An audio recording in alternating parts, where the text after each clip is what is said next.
বাংলাদেশ আজ এক নতুন বিপদের মুখোমুখি। এই বিপদের নাম চরমোনাই পীর ও তার ছোট ভাই, যারা ইসলামের নামে ধর্মকে রাজনীতির হাতিয়ার বানিয়ে দেশের স্থিতিশীলতা নষ্ট করতে মরিয়া। তাদের কার্যকলাপ এখন আর শুধুই ওয়াজ মাহফিল পর্যন্ত সীমাবদ্ধ নেই। গোপন গোয়েন্দা সূত্র বলছে, চরমোনাই পীর ও তার ভাই সম্প্রতি সৌদি আরব ও মালয়েশিয়ায় একাধিক গোপন বৈঠক করেছেন আন্তর্জাতিক চরমপন্থী গোষ্ঠীর সঙ্গে। বৈঠকের উদ্দেশ্য ছিল বাংলাদেশে ধর্মীয় উস্কানি দিয়ে দাঙ্গা সৃষ্টি করা, সংবিধান অস্বীকার করা, ইসলামী শাসন কায়েমের দাবি তোলা। তাদের মাদ্রাসাগুলোকে ব্যবহার করা হচ্ছে চরমপন্থী আদর্শের প্রশিক্ষণ কেন্দ্র হিসেবে। ছাত্রদের শেখানো হচ্ছে গণতন্ত্র হারাম, রাষ্ট্রের আইন মানা যাবে না এবং শরিয়া কায়েমই একমাত্র লক্ষ্য। চরমোনাইয়ের ছোট ভাই নিয়মিত বিদ্বেষমূলক বক্তব্য দিচ্ছেন, যেখানে রাষ্ট্রপতি এমনকি সেনাবাহিনী সম্পর্কেও অশ্রদ্ধাজনক মন্তব্য করা হচ্ছে। উদ্দেশ্য একটাই, রাষ্ট্রবিরোধী মানসিকতা গড়ে তোলা।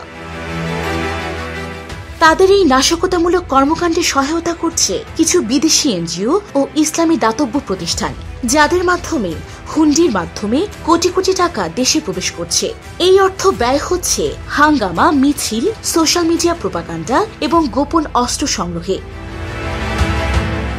সাম্প্রতিক সময়ে চরমোনাই অনুসারীদের হঠাৎ সক্রিয় হয়ে ওঠা, দেশের বিভিন্ন অঞ্চলে মুসলিম উম্মার রক্ষার নামে দাঙ্গা ভিত্তিক আন্দোলন ছড়ানো, এগুলো কোনো কাকতালীয় ঘটনা নয়।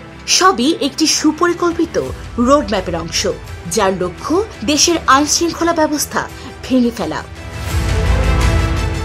বাংলাদেশের জনগণ শান্তিপ্রিয়, কিন্তু চরমোনাই পীর ও তার ভাই এই শান্তিকে পুঁজি করে একটি আফগানিস্তান টাইপ বিশৃঙ্খল দেশ বানাতে চায়। তারা চায় মৌলবাদ প্রতিষ্ঠা হোক, প্রগতিশীল রাষ্ট্র ব্যবস্থা ধ্বংস হোক এবং গণতন্ত্রকে কবরে পাঠানো হোক।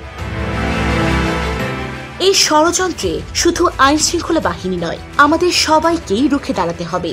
ধর্মের নামে সন্ত্রাস বন্ধ করো, চরমোনাই চক্রের আসল রূপ জাতির সামনে তুলে ধরো।